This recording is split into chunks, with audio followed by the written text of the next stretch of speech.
Welcome to Unboxing Barbie, where we unpack trauma, faith reconstruction, resilience, and healing. Today, we're diving deep into something that touches every one of us at some point. Those less than narratives that whisper lies about our worth, our gifts, and our place in this world. For me, it hit hard in 1997. I walked into a church as a divorced woman and in a culture that prized a certain kind of family picture. I immediately felt it. Less than. Not quite right. A problem to be solved. And for years, that feeling shaped how I saw myself and even how I saw God. Today, I'll be talking with my dear friend, Miranda, daughter of the King, fully known, fully forgiven, accepted, and loved. Miranda has been married to her wonderful husband for 17 years. They have 3 crazy, amazing kids. And she's someone who beautifully combines being spirit-filled with being a critical thinker, letting kindness lead the way in how she interprets scripture and life and her purpose on this planet. Miranda lives out the beautiful answer to this question in the most inspiring way. This is the story of what we do when we feel less than. So grab your favorite beverage, settle in, and let's unpack these less than lies together, because the truth is, you are fearfully and wonderfully made, and your gifts, no matter how the world has tried to convince you otherwise, are meant to shine.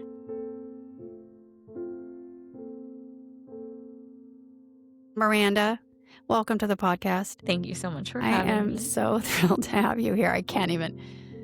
So when I think about your life, one of the words that comes to mind is sparkle. You have this incredible ability to find light and joy in places where other people might just see the routine. Where do you think that comes from?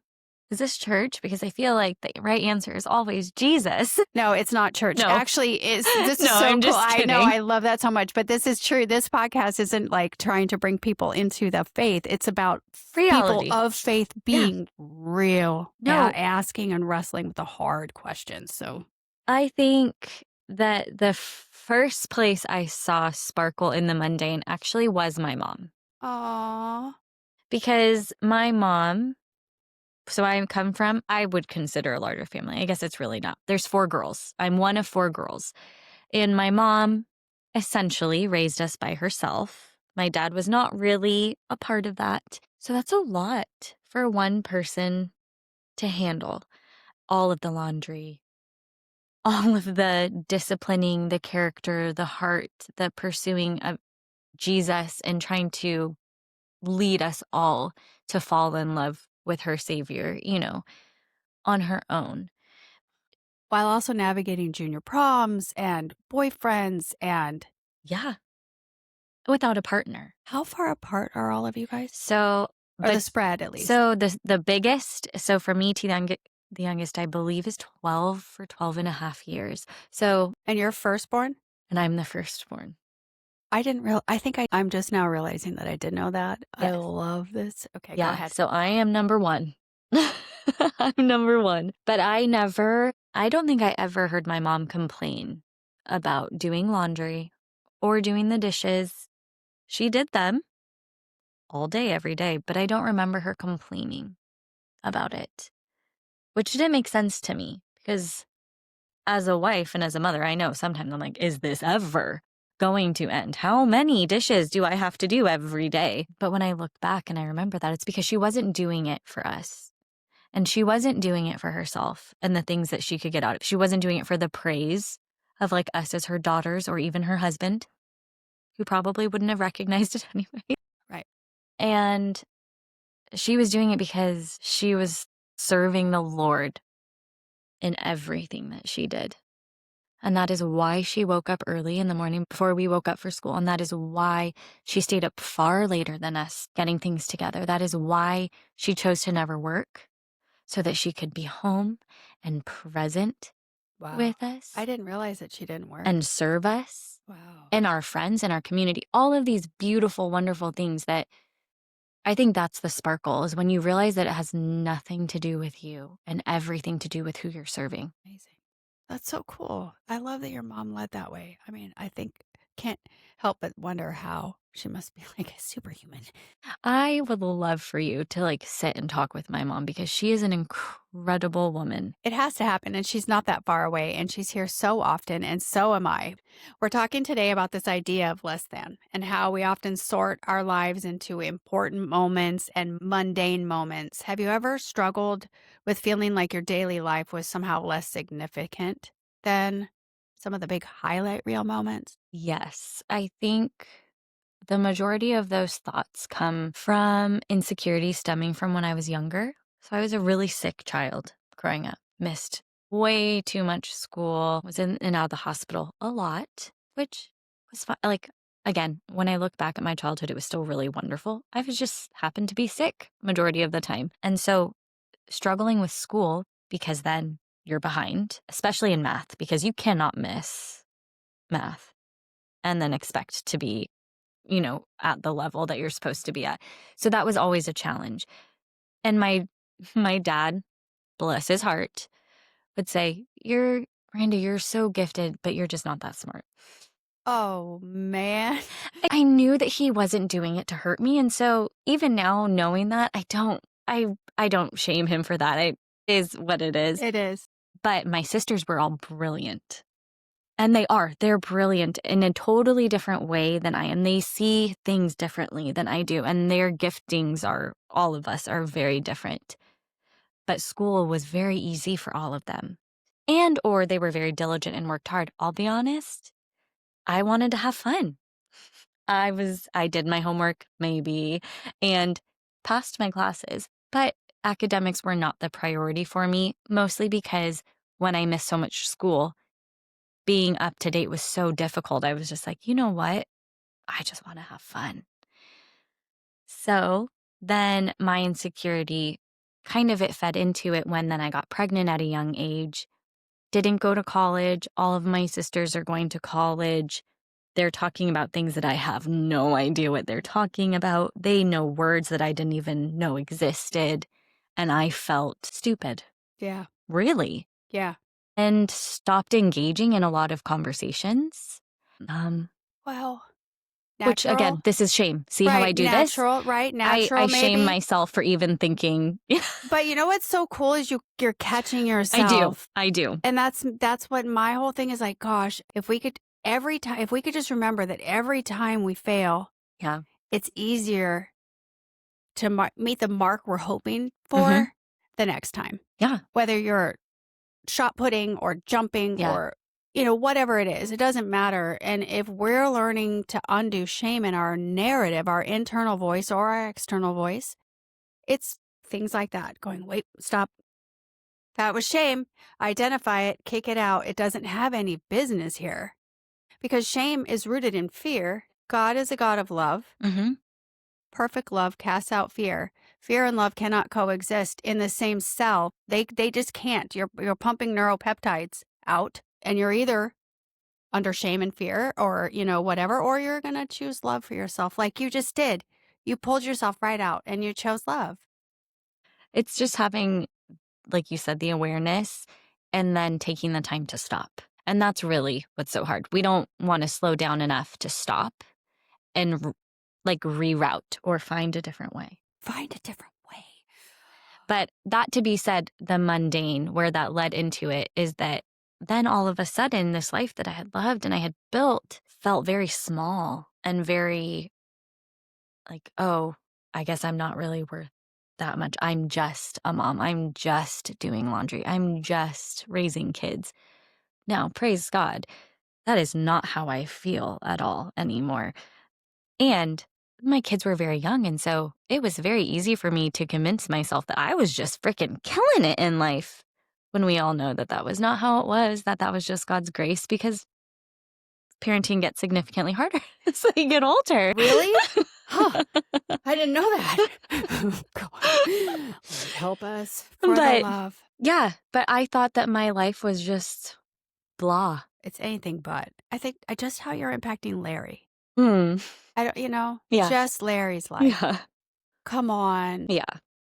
Ugh, I could get lost in that. Yeah. You're to Larry what I was to Jane. Mm. Yeah. You're his regular I don't even get into that, but it's just, when you have a neighbor who is starved for real connection, you're the neighbor who gives them the time, whether they're healing from some really crazy traumatic accident and trauma dumping on you, or they're walking through a really hard season with their adult children and trauma dumping on you across the street. It doesn't matter. Yeah. You're here, you're like, I see it. Yeah. I'm okay with that bucket. I'll help Yeah. you. If you need my help, I'll help you clean it up or Yeah. whatever. But Yes. don't don't be mad that you did that over there. You puked. You know Right. what I mean? It's Totally. like, like, what the heck? Welcome to life. Yeah. Hello, you are breathing. Success. Sorry. Okay. Can you tell me about a time, either recently or at anything that pops up, where you felt a sense of real wonder or purpose while you were doing a completely ordinary task? What was happening? And what did that feel like? Anything, it doesn't matter. Whatever comes to your mind, you got your domestic sleeves rolled up in your head. And where do you find wonder there? So what's interesting is that I can give you a handful of times, but the one that pops in most recently is that I have the gift of having so many different ages and stages in my home. I have a 17-year-old daughter. She'll be 18 in January, Good which Lord. And we're already we're looking at touring colleges. colleges. It's crazy. Exhale that. I know. All of that. I know. It's so good and It's so so hard. beautiful and so hard. It's just, And I only have one girl, everybody. This is my that's girl. it. This is her girl. And I come from 4 girls, like I said before. I have never not had a gal pal with me. Yeah. So if she goes to college, it's just me and the dudes. And I've never experienced that in my life. And I am very nervous about it. Yeah. You're going to have a lot of shoulder to shoulder I life happening. know. You're going to need some face to one-on-one. Do you want to know what's funny? Is my daughter is more shoulder to shoulder than even my middle boy. Oh, so your boy is face to face. Yeah. At least you have somebody. I do. Yeah. That was developed last year when I homeschooled him. What a gift. Yeah. So that's amazing. Well, and you're also in relationship. I mean, your Bible is as trashed as some of mine. And so I know that you sit across the table from people sometimes talking about that book right there. So that's do. okay. Keep going into that because I want to know. Oh, the mundane. Okay. So most recently, I have all of my kids at home, which is a mixture of beauty and chaos rolled into another really cozy but probably filthy blanket. It's just all these different things rolled up into one. And yet last night, Kenley's friends are always invited over. Maddox's friends are always invited over. We're feeding kids randomly. It's so fun. I love that. I love that we can be a safe place where I know that the environment is healthy and safe for all kids and for the adults. I'm not worried about what's on TV or what's being discussed. And it sounds controlling, but don't take it that way. It is just, it's a wisdom and discernment thing, I think. It's like a safe playground. Yes. You have safe, sober adults in the house. Yes. You've got people who have autonomy, private spaces. Yes. And there's nobody lighting up in the backyard. Right. Exactly. And I provide food. So, of course they're going to come back. And when there was a trampoline back there it would rain. Oh my. My God, my favorite thing in the whole world when you guys first moved in and we had our first real dump. Yeah. And I heard kids on the trampoline. I started crying. I was so thankful because I'm like, those are the kind of neighbors I want to be around. That's the kind of house I would love to be. Yeah. We have kids in and out of our home all the time. And last night, nothing spectacular is happening. I haven't had a special word from the Lord or anything. And I get a text from one of Kenley's friends who just asks me, she's texting me right now, can we start a Bible study? And I'm sitting there and I'm looking at this. And immediately I'm thinking, am I qualified for this? Satan loves to use the same Less than narrative. all the time. And thankfully, the Spirit just kicked that out right away. I know. And said, this is it. This is what you're here for right now. This is your girl. This Here's is your it. girl. Yeah. And here's your girl, right? Yeah. Here's your little girl. Yeah. To have face to face. I mean, so I said, yes. Good. of course. And it was one of those things that, again, nothing spectacular. No. I haven't had one-on-one time with this girl in years, probably. We've just been a consistent person in her life, and I think she's been able to watch outside of our home just who Christ is in us. Absolutely. And now she wants more of that. And so I get to now come alongside her, and I told her, like, do you want to invite other girls too? Like, what do you want this to be? Yeah. I love this, and I'm so excited that you are asking me to partner alongside with you in this. Like, let's grow. Let's do this. And I don't know what that looks like, but I'm so excited for the adventure because I know that this is what I'm called to right now. And so I will step into whatever he has for me in that. Yeah. Oh my gosh, that's such a perfect picture of it. Because our inner critic is just so loud, It's telling us that so we're like loud. either not doing enough or Oh, we're yeah. too much or what we're doing doesn't matter.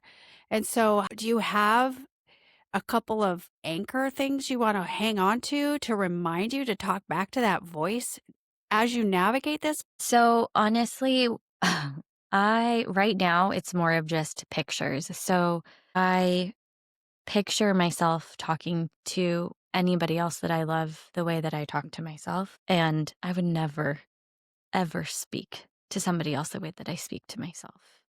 And so I really think that that helps me. Like when I think about my daughter, and you have a daughter, and so you know even more so, we are so not kind to ourselves about ourselves. It's so damaging.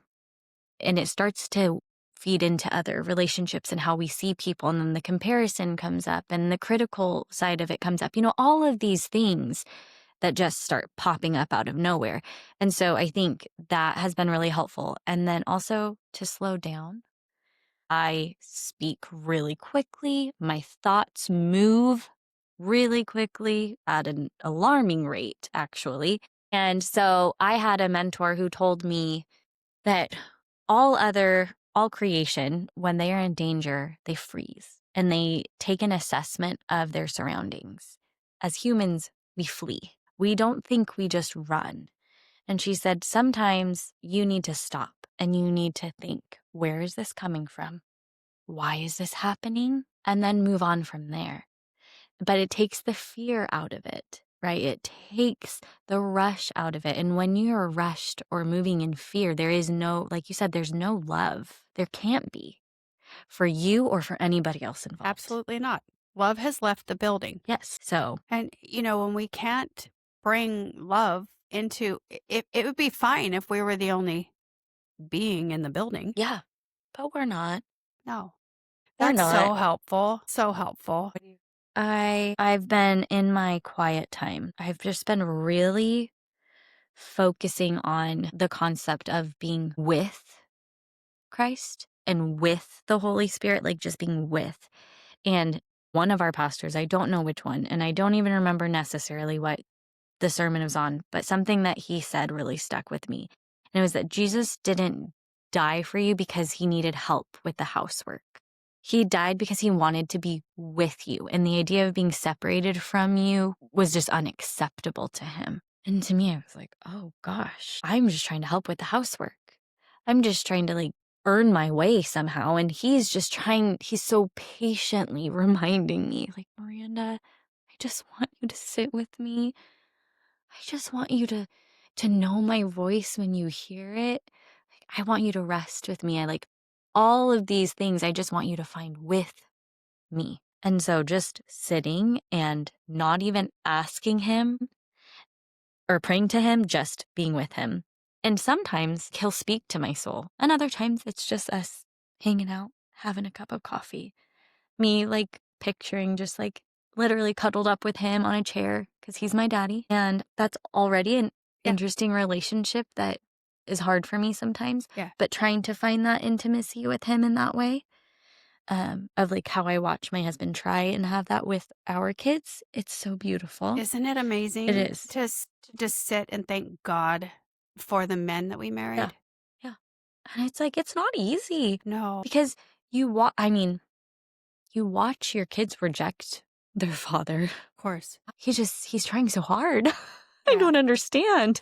But we do that. We do that to God all day, every day when we prefer ourselves over him, you know? And so I've just been praying. And something he said to me is that he speaks like, and I am speaking, I need you to listen. Are you willing to listen to me? And so I just responded with, yes, I'm willing to listen. And somebody taught me this as far as marriage, that we need to stop filling in each other's blanks, right? Yes, that is so So, good. but then I realized I do that with God. I fill in what I think he's saying, or what I think he thinks about me, or what I think he wants me to do all the time. And he just started telling me, Miranda, I love your voice. That voice, that brain that runs a million miles a minute, those chaotic thoughts that you have, I created those. Right. Me. I created those in you. And so let's just redirect it. Like, are you ready for that? And I was like, yeah. I don't know what that looks like, by the way.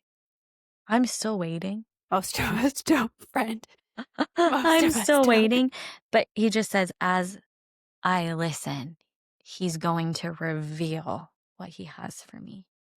But it takes that active participation of being still before him and letting go of all of that shame and letting go of all of that fear enough to like be open to what he has to say. And I think that's really the key, is that as we're holding on to that, we won't be able to hear him properly. No, no.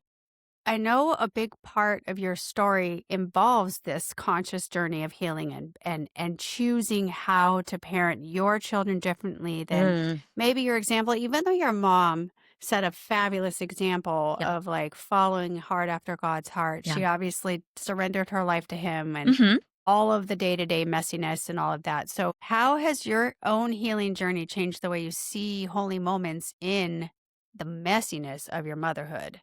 Uh, I think so. Part of it is cultural Christianity when I was being raised, in the 90s and early 2000s. I grew up in an incredibly legalistic church. And so your behavior was, if it was good, you were loved. And if it was bad, then you were shamed. Yeah, Right? right. That true love waits, the purity culture, the what would Jesus do? This is then. I kissed dating goodbye. So, so let me tell you, you were 16? I was 17 when I got pregnant. Well, 17. Okay, my Uh-huh. mom was the 16-year-old. Okay. Yeah. My mom was S- 16 when she got pregnant with That's me. what I just know you have, okay, Yeah. so wow. So you're in this Yeah. church, I'm in this church. And evangelical, so what's so interesting is or it was it was not it evangelical? was a non-denominational What kind? Christian Like church. spirit filled, like Yeah, liturgical? What kind? I would say, I don't even know. It was like a break off of a Baptist church. Okay, there you go. Okay. So, okay, So, thank you. but they just didn't necessarily call themselves that. I would say That's perfect. That's I a frame had of reference. never really experienced like worshiping in a church now is so different than there. Like nobody really raised their hands. Everything was very like rigid. And I'm not saying that people don't love Jesus there, because they 100% did. And some For of the sure. best expository teaching that I had ever been under was there at that church. It was a young church, and we started going there when there was only about 25 or 30 people. And it had grown a decent amount in that time, because I think we started going when I was 13 or 14. Okay. And my dad got saved when we were at that church. We were baptized together, him, and then my sister number two. We were all baptized together. So So how beautiful, old were you so then? fun. When I got baptized, I was 15. Wow. Okay. Okay. Yeah, it was a great time. My family would have been considered one of the older people in the church. Wow. And your mom, And so my mom and dad were in their 30s. cool. Wow. So, Okay. again, not that that's bad, but I'm just saying some gray hair would have been helpful in the That is church. so good. Wait, though. So up until 15, no religion in your home at Oh, all. no, no, no. Okay, so my mom got saved when I was 3, Okay. 3.5. So my mom was pregnant with sister number 2, and she kind of gave Jesus an ultimatum, Okay. because my mom was not walking with the Lord, and she was having issues with the pregnancy, and they couldn't find my sister's heartbeat. And my mom was like, God, if you save my daughter, the Sunday after she's born, we'll go to church and I will give my life to you and I will raise all of my kids to know you. And I can't wait to talk with your right. mother. And so then Sorry. he saved my sister. And I remember, I don't even know what day my sister was born, but I do remember that we went to church and I don't remember missing a Sunday for years and years and years. So actually, I don't remember my life outside of the church. Wow. And that was the same church? Different church. Different the first church I went to, probably in my memory, will always be my favorite church. Evangelical? What kind was it? Non-denominational? It was Calvary Bible in Burbank, and Pastor Lau was the pastor there. Again, beautiful expository teaching, but it was the community aspect of that church that I'll never forget. We lived next to, I don't know what they're actually called, but it was an old folks home, is what we called them. Okay, yeah. And literally the parking lot was shared. And so us as children, like, we would go and we would adopt grandparents and you would get to go visit them. To do that here. It was so fun. And my mom served in the youth ministry. So we went to all 3 services because she served in a service and then we went to a service and then she had a Bible study or small group or whatever. That's what Sundays are like for people who are plugged into a church. I grew up at church all day on Sunday and I loved it because those of us who had parents serving there, we would play hide and go seek during one of the services. I mean, you could see little kids running through the baptismal area because it was just like stained glass and you could just see bodies and shadows like while he's teaching. And we were never ashamed for it because we were children being children. Like, how beautiful is that? That's beautiful. It was so because that is so not beautiful. The way most churches are run. No, There's literally no distractions allowed. Again, they made Jesus attractive. I love that. And I don't see that very often. And it was beautiful and it was wonderful. So I actually was saved when it was actually by Miss Donnelly. She was the one who prayed with me and she was my pre-K teacher at Village Christian. Wow. Yeah. So I was 5 and I was a very charismatic little girl. I can imagine. You are so delightful. But so I was actually, my mom was so faithful to us as her children and really encouraged us and pushed us in our faith. And again, it was a very legalistic, but there's so much grace for her because she was doing the best that she could with what she knew. And when you come from a place of already feeling less than and like you have something to prove, like she did. Yeah. Right. There is that pressure that you kind of put, especially on your oldest child, unintentionally. Right. And it's so beautiful because, like I've shared with you, she apologizes to me for different areas that she hurt me, sometimes knowing it and other times not knowing it, and how healing that's been for me. But that I have, because of how I was raised, struggled with perfectionism and not really trusting that people love me for me. Right. But for what I can give them or be to them. And so when I got pregnant and then was still in church, and then now my parents were essentially elders without being elders, nobody knew how to handle that situation. Right. And so we were kind of abandoned. And not that they were rude to us outwardly, but almost like I was a disease that their kids were going to catch. So nobody wanted me at youth group anymore. Of course. And people just didn't really talk to me about it. I think it's like one time the pastor came up and was like, hey, if you guys need anything, let us know. And if it was just, my parents who had been serving so faithfully, my dad, a new believer, to then just be like abandoned, I understood that the church was full of sinners and that I knew that they were just afraid. And I knew it had nothing to do with me, why they were doing that. What killed me is that my dad left the faith after I got pregnant. Because of what the church did. Or didn't do. Right? And so you did you internalize that then? Then I put that on me. It's my fault. It's my fault that I lost my dad. And then years later, my dad left my mom in 2017. And I still struggle with if I would have been a better daughter. Right. Made smarter choices, maybe he would still be here. And there's nothing other than that you could have done with that, No. with those thoughts. There's not one other way you could have handled that if you think about it. There's nothing else you could have done with that except that was my fault. I made it so that they lost their church. Yeah. And now my dad. It's all my fault. And then, well, I'm gonna make it okay. Yeah. I'm gonna be a perfect I mom. just have to be perfect. I have to take care of everything and everybody all the time. And naturally, as oldest girl, you already kind of have that in you, Yeah, yeah. you know? And But then you add that on top of it, and then it's just this whole nother level of the peace and the relationships within the family. If they fail, you failed. right. And it's tricky, when some of us choose to stay in the community of believers or a church, because you're a very active member in your church. Yeah. You guys are always there. I know you guys are powerful in your youth and everything. It's always surprising to me when someone is treated like that, because the other way it can go is the way it went for my mom. She got saved when I was a little girl. I was 7 when I got baptized.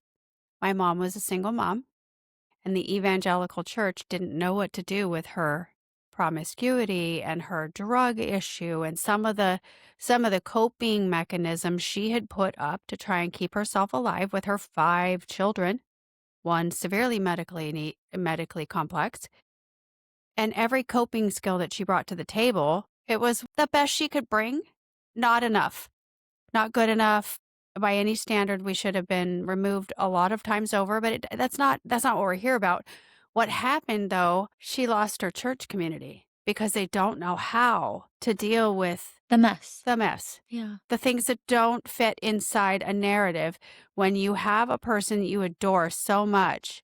It just all the Yeah. different things, like all the Yeah. different banners we have Yeah. over us, Yeah. adulterer or whatever it is, we then, just carry that everywhere. Oh, And yeah. the churches continually do it. And my mom, it's just not everybody has the kind of resilience and faith like your mom had to Yeah. stick with it, or like you have to Right. stick with it, because you could have let that internal narrative tear you up and send you to, in isolation, or groveling on the ground in Yeah. humility and Yeah. like, God, just stay in the Yeah. community. This is where love is. Yeah. Love is here. Well, and I think it takes so much vulnerability. It takes allowing people to see and know you're ugly. And that is scary. Of course it is. I don't naturally want people to like know the parts of me that I don't like. I don't like them. I want them to go away. Yeah, let's hide that. Right? I want to, Shove it in another bin. yeah, I do. They're always going to be there and it just they keep popping up. So for me, oh, you're not that smart. You're a pregnant teen.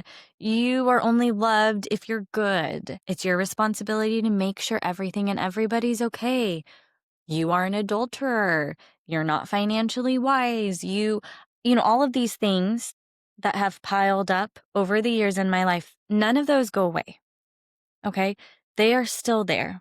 They are weak spots in my life. And the only way that I'm going to have victory in those is if I continually allow God to shine light into those areas of my life. I hope that a lot of those go away and get better. But maybe some of them are going to be the thorn in my side that just remind me how desperately I need him.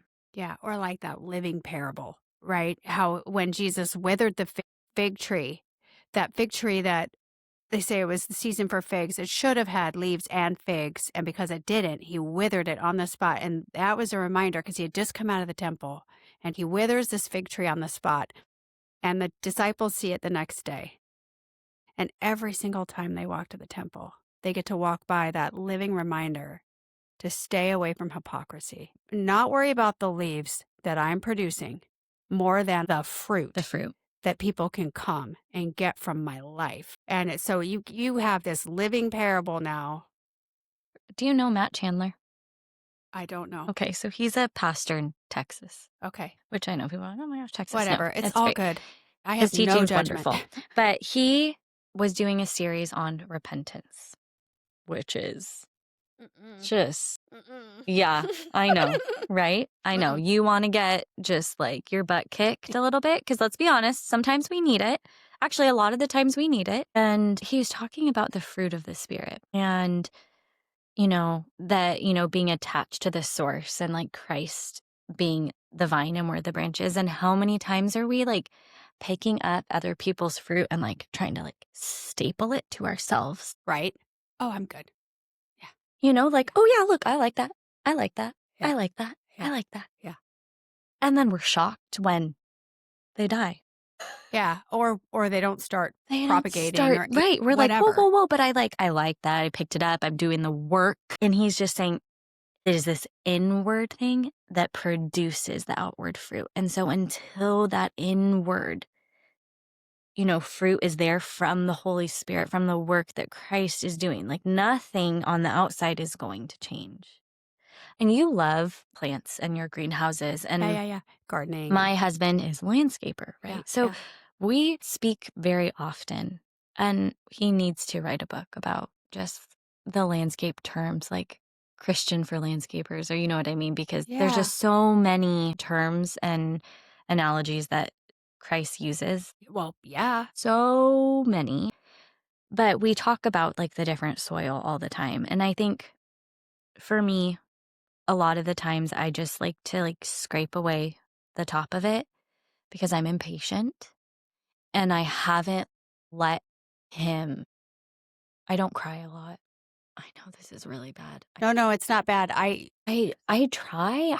I have a really hard time. But something I've learned about myself is that the Lord brings my tears to soak the soil Yeah. of my soul Yeah. so that he can rip things out. Yeah. And that when I'm hardened to what he has, and I'm not trying to be, I'm really not trying to be, um, that I can only go so far. But Well, all those yeah. things are gonna still sprout up because he never the soil has not been tilled enough and worked enough. Yeah. It's not soft. My heart's not soft enough for him to be able to pull those things out. And a lot of times I think I just want him to be proud of me. And so somehow in my mind, that shame of like, God, I'm so ashamed that this is still a problem for me. I hate that I'm having to come to you again with this. And it's like, that's the one thing he already knows. Right? I'm like, hello. He knows. But two, he's like, no, that's what I'm trying to save you from. Right. Yeah. Like, I've already done it for you. Just let me help you. Like the hard work is done. It really is. It's done.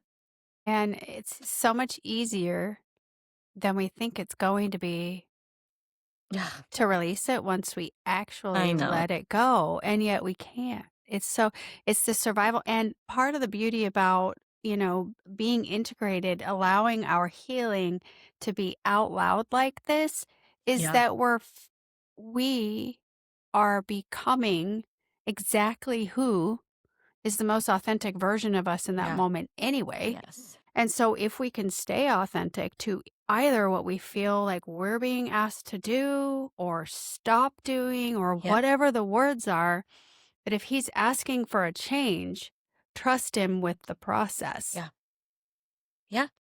Um, I read, about bringing sin out into the light to set us free, right? Ultimately, it's Proverbs 28:13 says, whoever conceals his transgressions will not prosper, but he who confesses and forsakes them will obtain mercy. It's like, this is his promise right here. You don't have to keep hiding. He's like, no, there's freedom when you confess. Like, this is why we confess our sin. This is why we come to him and seek forgiveness because there's freedom in it. But the world tells us the opposite. And we convince ourselves of the opposite because we have this idea of what we think we should be all the time. We trust ourselves over him, or we even seek out other things outside of him as if they're sufficient enough. Or going to supplant us or fortify us or give us the tool that we think we're missing. But we know, you and I know at least, that he gives us everything we need already for life Already. and health and godliness. Yep. It's so powerful when we bring wholeness to the table. Mm, On the back of my neck, the tattoo, the word is from Isaiah 53:5. The punishment that brought us peace was upon him. And that word peace is peace. shalom, right? And Hmm. it's the meaning of nothing missing, nothing broken. And coming from a real similar background as you, into a legalistic and evangelical community, and that less than piece that I was alluding to in the beginning, it's really easy to feel like that can't be true about us, Right. because if the Bible says it this way, because maybe a church is spinning a different narrative of, there's so many ways to interpret the scripture. It's really, Yes. really tricky. Yes. That is why you need the Spirit. Absolutely. I can't even just read one translation No. because it has been filtered through so many ideologies and different processes, and things were found at different times, and then there's Right. organizations in place and all of these people regulating it and all of that. And it is also the living, active, breathing Word of Word of God. God.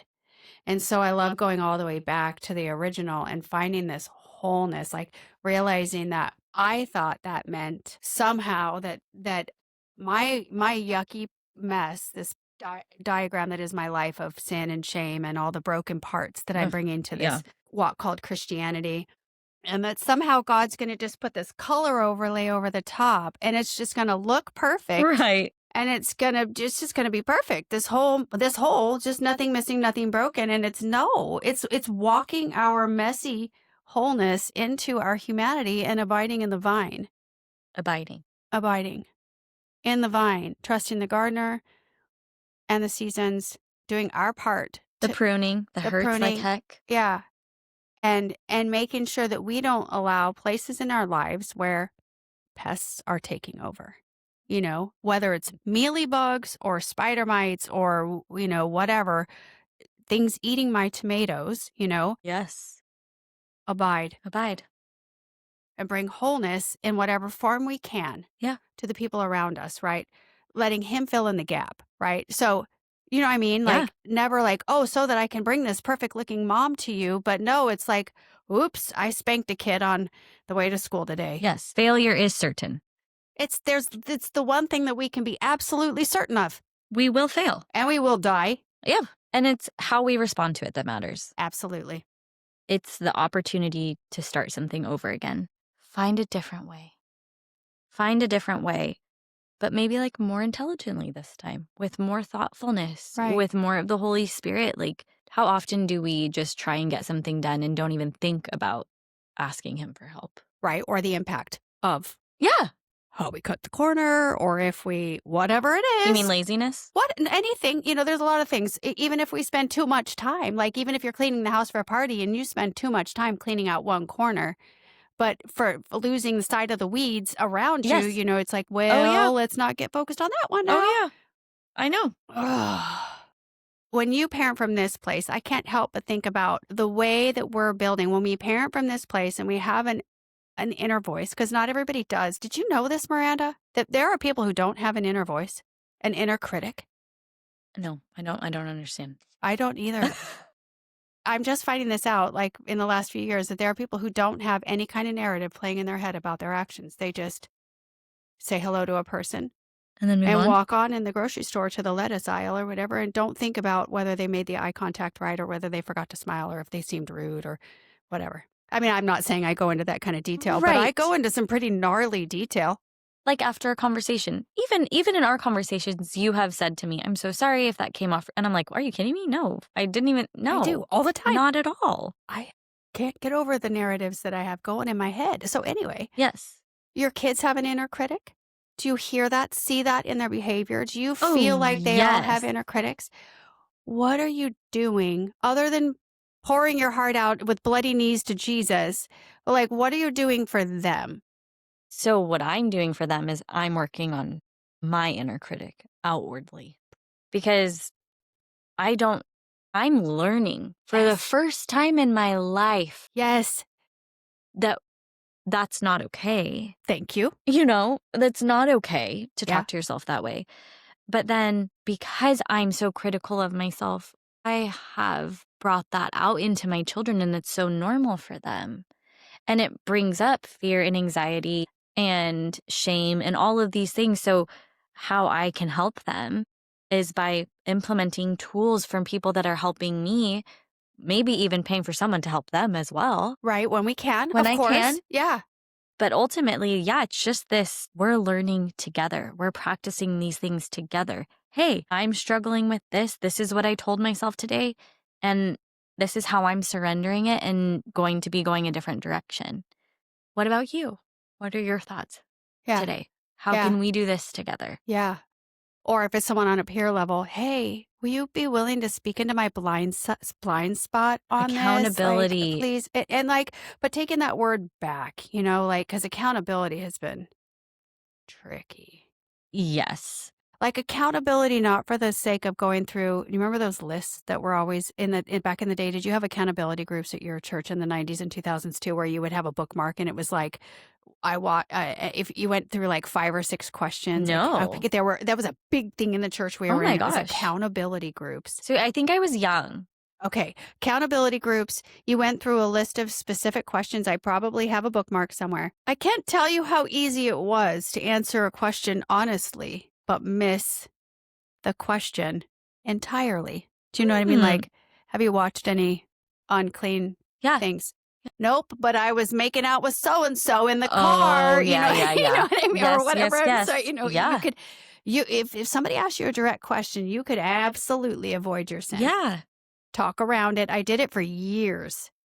It's because we have in our mind respectable sins, right? It's like, oh, well, we don't do this, this, and this. Yeah, or I don't really want someone to know what I'm doing. So I'm going to answer this question in such a way that I'm just going to redirect right around it. Things like, well, I'm struggling, but trusting the Lord to keep me, whatever. Just, Yeah, I really am not a fan of that. I'm not a fan of when people try and mask or even like downplay their struggles. right? It's like, It's like why? I'm hurting right now. I know it's not that bad. I know people are dying. I'm like, yes, that totally. And if you were saying I'm hurting as much as the person who just lost their spouse, okay, well then you're a fool because no, you just got in a car accident, but you're fine. Right? But that's still hard. Yeah. We don't And get that to, we don't still get to, sucks. yeah, all of And it sucks. don't compare. Don't compare. Don't There's compare. literally zero purpose in it. Not comparing for self erasure No. or self, Yeah. It's like you're what's that either word? Self elevation. elevation. Thank you. Because really, the shame goes two ways, right? You're Right. either shaming somebody else or you're shaming yourself. Precisely. So, Just take shame out of the picture. yeah. That would be really good. Yeah. It's really just like such a critical spirit. It really is. So critical. And we carry it everywhere. We do. And it's really hard. And what will be hard is that when you're trying not to be critical of yourself, your first instinct is to go the opposite way and just be critical of everybody Yeah. else around you. It's why it's like healing out loud. Healing out loud is so Healing messy. out loud. And I had this thought yesterday. It's like you can't. Okay, so imagine you have a trauma, a Mhm. wound, a cut. Let's just say, yeah, a cut on the leg. Skin is torn, you're bleeding. Mhm. If either the vascular system or your epidermis don't do their job of healing, catastrophic results could happen. If the tissue never starts to repair, you're going to bleed out. If the tissue repairs but the vascular system doesn't, you're going to bleed out, but it's going to take a lot longer to show. And it's just, we need to remember that these are our choices every single day, every single second, even in how okay, I'm panicking about this specialist appointment. The way the morning's going, I should just call and cancel that appointment. But that self-preservation piece is like, no, but I got to get mine, or I want my appointment. I don't want to have to go through the hassle of blah, blah, blah, blah, blah. Getting lost in 9 months from now. And when I've already got myself rescheduled, completely losing sight of the human in front of me, The soul. the heart, the Mhm. person who has an inner critic. And not that this is the norm for me, thank God, because I'm thankful that this is not the norm. It might have been in the past, but it's not the way I respond anymore. And so it jars people, like when I act like this now, and I thank God for that piece. Mhm. And it was rough for that kid. Yeah. And so I could have, as the human who was feeling the pressure in her body rising, could have said, this feels like anxiety. Yeah. What's under the surface? Open this box. What are you afraid of? I'm afraid of missing the appointment. Why are you afraid of missing the appointment? Because of, having to reschedule my infusion and all of these pieces. Okay, but there's a little boy right here who needs support. Like if I had taken half a second to stop, like we talked about earlier, and just freeze for a second, just take a breath, I might have realized some of the things that could have happened differently. This can't be rescheduled. Right? Yeah. So that's, these moments of bringing holy horse bells to the table, like like the mundane, the literal, like muddy boots on the ground, Yeah. like desperate for help, can't even focus. And yet it's just time to bring the holiness of God into those kinds of things. And when we're talking out loud, healing out loud, knowing that you're walking through some of the same things, like as I listen to you talk, I'm just like, what? That is so crazy. And it's just really, really, I'm just thankful. So when I say this concept, I described it to you a little bit earlier about bringing holy horse bells with you or being holy unto the Lord. What does that mean for you in the context of your own family life? Like, I know you guys are deeply involved in a church, but that isn't your loudest. You guys live the gospel in a lot of different ways, whether Right. it's sports or, just different things. So how are you bringing that concept of letting everything be holy unto the Lord? Yeah. I think right now, it's homeschooling for me. Yeah. I don't want to do it. Yeah. I don't blame you because you did it last year. I really don't want to do it. And that felt so easy because he was in 8th grade and he can all the basics, and you understand. And so it's just more helping him organize his thoughts. And again, Yeah. that was more of a character. That was why we homeschooled Maddox. It was because he was lost and he needed guidance. For Rhett, it is a personal thing of that last year felt like a dud of a year. And I just didn't agree with how he was schooled last year. And his specific class is just a difficult year of students. The 2017 kids in general Really rough. is a rough Yeah. And Nico's 2018, Eden's group of 2017. It's a kids. rough. Yeah, They it's have gone through hard. some stuff. So, we volunteer at the school. The teachers do not have it easy. They do not have it easy. Bless their souls. That is a difficult job. And I am so thankful for them. But then at the same time, that is your job. Yeah. Hi. Thank you. Yes. Appreciate you. Yes. Please do it well. Please. For our children's sake, for their just the love of learning was starting to disappear from him. And this kid loves to learn. He loves school. He's also a very social human. He thrives in school, and yet he wasn't thriving. So we decided to pull him this year. It's been 2 weeks, everybody. You look 2 great. weeks, thanks. You look amazing. Thanks. You're still smiling. You smell good. Oh, thank you. Thank goodness for body spray and dry shampoo. But today, I have so much repairing to do with him because we don't have a set rhythm. Again, I need to have so much grace. It's 2 weeks in. We still don't have all of our curriculum yet. So we're just kind of pulling stuff off of Google and printing it. And we're doing our best. He's unsettled. I'm unsettled. It's a little bit chaotic. Everything is new this year. He's used to the traditional way of schooling. I'm used to the traditional way of schooling. And now we're home. Unschooling. Yeah, essentially. That's what it's tricky. That's what they're And calling it. Unschooling. and today I just wanted him to sit down for 5 minutes and focus. And do you want to know the words that came out of my mouth? Yeah. You might be the most frustrating human that God ever created. At least you didn't threaten to take all of his art off of his walls. But Barbie, this kid started bawling. And I'm like, Miranda, why did you say that? Why would you say that? Because you're human. Sorry, go on. But it's like, I know him. And he is the most critical I know. of himself Yeah. and just struggles to regulate himself emotionally on Right. almost every level. Right.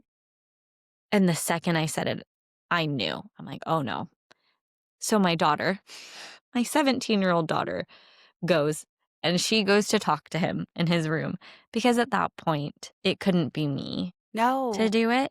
Not yet, anyway. No. And praise God that she was home and she said, Rhett, Mom didn't mean that. This is what was happening. And tried to explain to him, again, a bigger, broader picture of somebody who wasn't in the situation but happened to be there for it. And then she calls me out and says, like, Mom, that was not kind. Like, I know.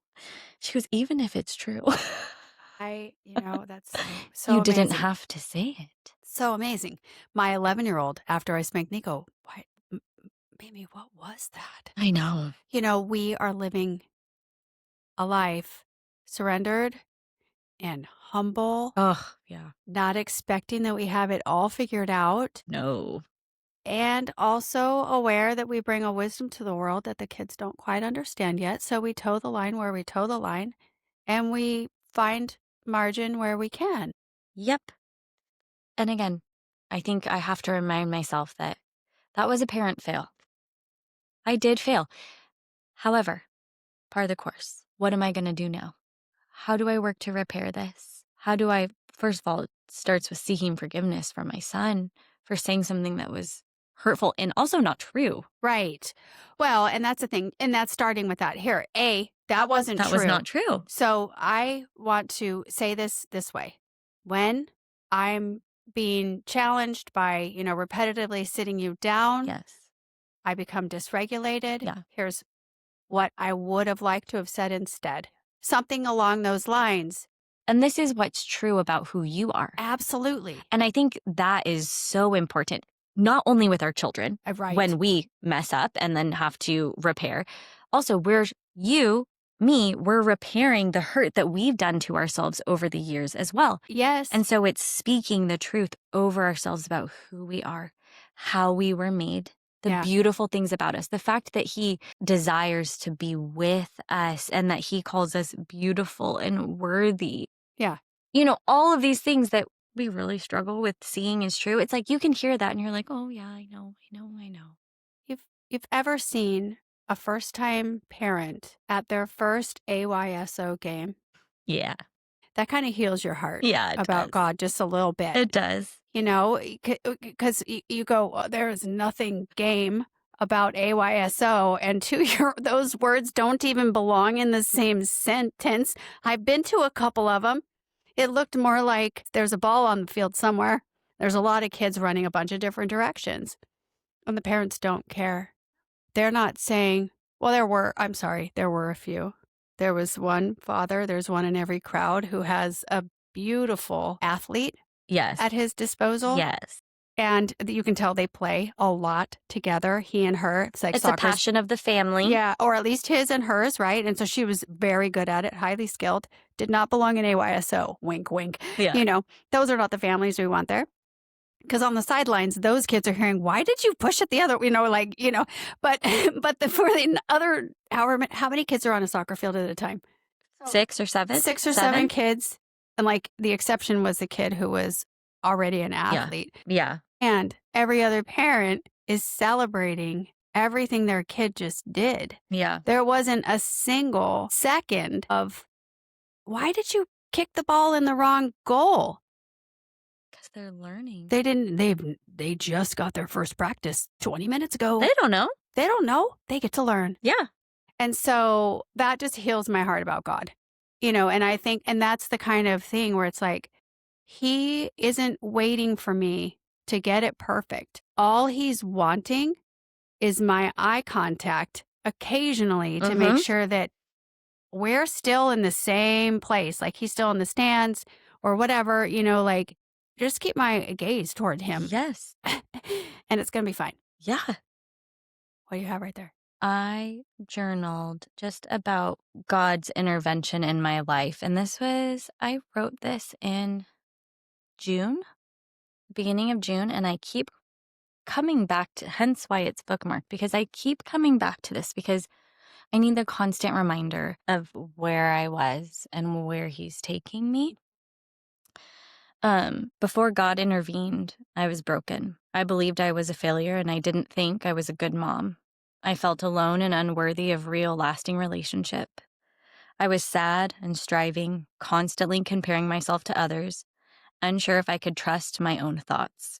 Everything felt black and white, right or wrong, and somehow I was the one who was always wrong. So I tried to do what everyone else was doing, hoping that it would lead to love, approval, and peace. I sought validation from the world, and it only left me more confused, more broken, more numb. To survive, I shut off my emotions.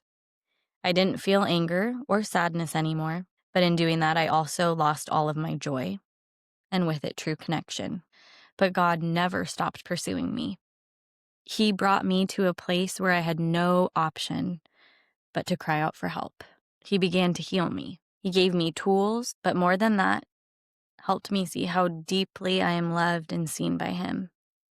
He didn't just save me, He designed me with purpose, with strength, with gifts He longs to use for His kingdom. Now I walk in a new identity. I am confident not because of what I've done, but because I know whose I am. I love my children deeply, and I know that I will never be a perfect mom, but I will be a present one, seeking to know and understand them, praying for wisdom, and meeting them with love, grace, and patience. I love my friends as well, and I want deep, joyful relationships, free from comparison or judgment. I love my dear husband, and I will love him as he is, without trying to change him.